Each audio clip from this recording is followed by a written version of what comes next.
faut faire attention. Cette droite numérique, aussi trouvée sur matlib.com, ne va pas juste de 0 à 1, comme celui qu'on avait travaillé avec avant, comme ces bandes. C'est comme si on avait une bande ici et l'autre juste à côté. Alors,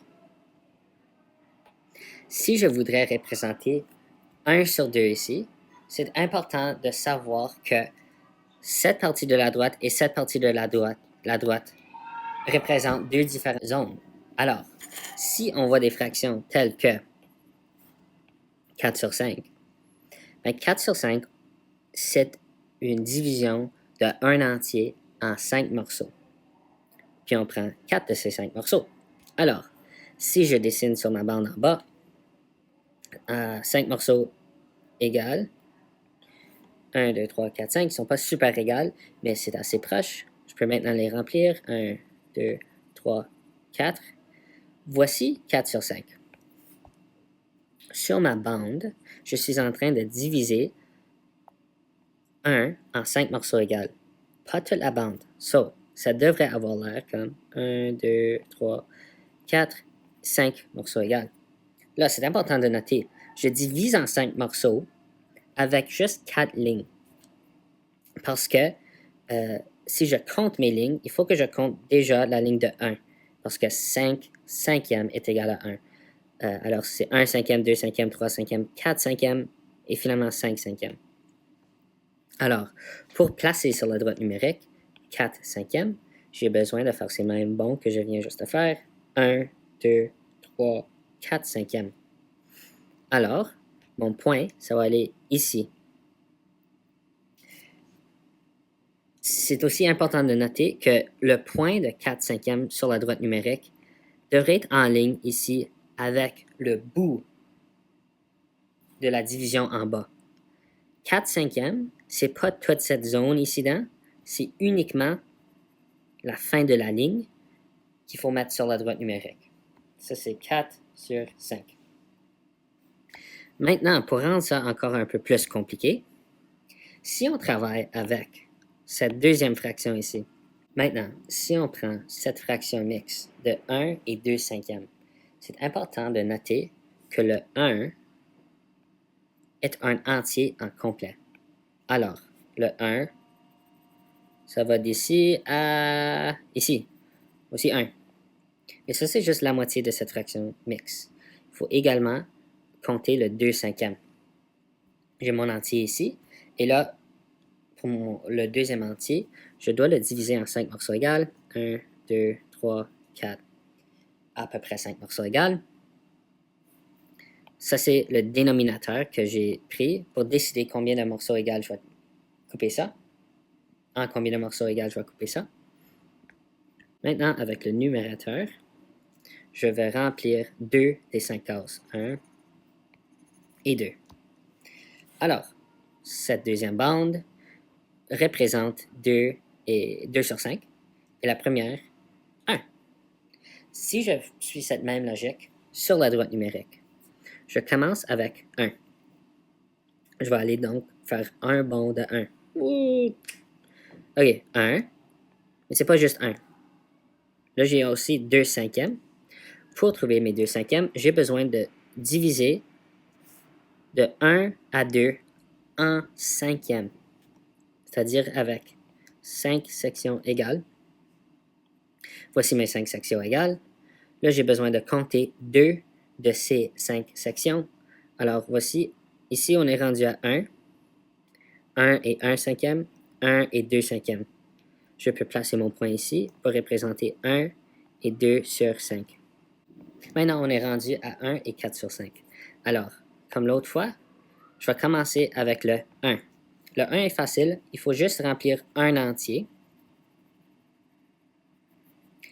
Et pour le 4 sur 5, j'ai besoin ensuite de diviser le prochain entier en 5 morceaux égales. 2, 3, 4. Alors, j'ai divisé en 5 morceaux pour représenter le dénominateur. Et maintenant, pour le numérateur, j'ai besoin de remplir 4 des 5 cases. 1, 2, 3, 4. Voici 1 et 4 sur 5. Maintenant, sur la droite numérique, je peux commencer avec l'entier 1 et 4 cinquièmes. J'ai besoin encore une fois de séparer cette portion de la ligne en 5 morceaux égaux. 1, 2, 3, 4 et 5. Je peux maintenant faire 4 bonds d'un cinquième. 1, 2, 3, 4. Et placer mon point ici pour 1 et 4 sur 5. Maintenant, pour représenter cette quatrième fraction, il n'y a pas d'entier. Il n'y a pas de 1 à cette fraction. C'est juste un cinquième. Ça veut dire que c'est nécessairement plus petit que 1. Alors, il faut que ce soit entre 0 et 1. Mais où la placer? Ben, je regarde à mon dénominateur. Mon dénominateur est 5. Alors, je vais diviser l'espace entre 0 et 1 en 5 morceaux égaux. 1, 2, 3, 4, 5. Le cinquième toujours exactement à 1. Et je peux remplir, et je peux faire un bond. C'est 1 sur 5. Ça, c'est 2 sur 5. Ça, c'est 3 sur 5. Ça, c'est 4 sur 5. Et finalement, 5 sur 5. Avec cette division-là, 2, 3, 4, je peux compter jusqu'à ici. Un bond de cinquième, ça donne le point ici. Alors, si je retourne au bande, je divise ma bande en 1, 2, 3, 4, 5 morceaux égaux. Je remplis une des sections. Voici ma représentation de 1 sur 5. Alors, il nous reste une autre fraction à faire. Une demi. Souvent, je vois des élèves qui vont voir une demi. Oh, c'est facile, je mets dans le milieu. Non. Ça, ce n'est pas une demi. C'est une demi de la ligne totale, mais ici, il faut faire certain de regarder aux chiffres indiqués. Une demi est plus petit que 1. Alors, il faut que tu vas entre 0 et 1, exactement la moitié entre les deux, c'est ici. Comment est-ce que je peux trouver ça mathématiquement? Ben, encore une fois, je regarde à mon dénominateur, c'est 2. Alors, je divise cette section de la ligne en 2 morceaux égaux. Comme ça, 1, 2. Maintenant, je peux regarder à mon numérateur, 1, et je peux faire un bond qui me met ici sur la ligne. Voici une demi.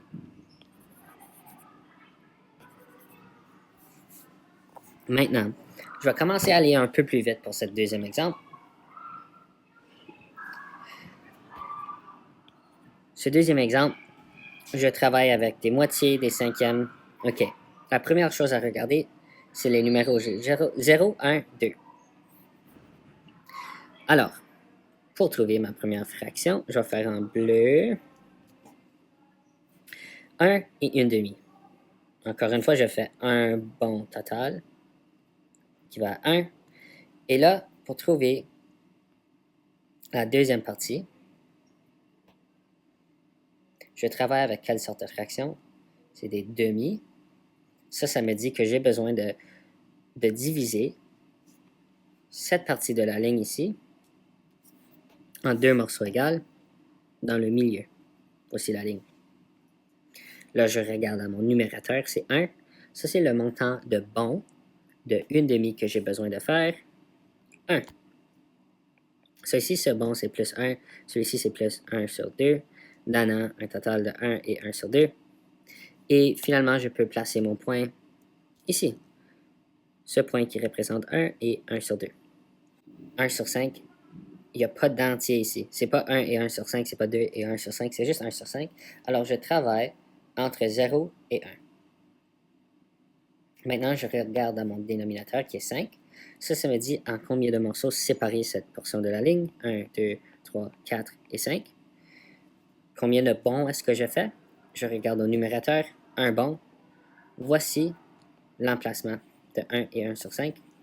De 1 sur 5. 1 sur 5, ça va ici. J'efface de nouveau. Là, je travaille avec des moitiés. Alors, j'avais des lignes 1, 2, 3, 4, 5.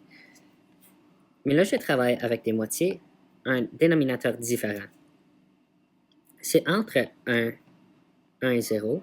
Pourtant, je ne peux pas utiliser les mêmes lignes que j'avais mis ici en bleu. Alors, 1 sur 2, ce n'est pas ici. Pas du tout. Il faut maintenant que j'ignore les autres lignes ici parce que je travaille avec des moitiés et non des cinquièmes. Il faut que je crée de nouvelles lignes divisant cette portion de la droite numérique en deux morceaux égaux ici dans le milieu. Là, je regarde au numérateur qui est 1 sur 2. Je fais un bond de mes moitiés qui me donne le point ici, 1 sur 2. Maintenant, 4 sur 5. Ben, encore une fois, c'est moins que 1. C'est entre 0 et 1. Je travaille avec des cinquièmes. Alors, je divise ma ligne en 5 morceaux égaux. 1, 2, 3, 4 et 5. Je fais 4 bonds. Oups. Je regarde à mon numérateur qui est 4 pour faire 1, 2, 3, 4 bonds. Et je peux placer ici sur la droite 4 sur 5. Finalement, j'ai 1 et 4 sur 5. Le 1, c'est un bond de 1, comme ça, de 0 à 1.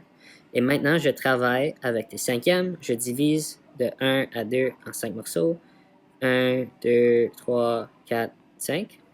Je fais combien de bonds? C'est le numérateur ici. 1, 2, 3, 4. Je peux maintenant placer un point ici. Ça, c'est 1 et 4 sur 5. Voici les réponses avec lesquelles vous pouvez comparer votre travail. Je vous remercie d'avoir écouté à la vidéo et bon succès!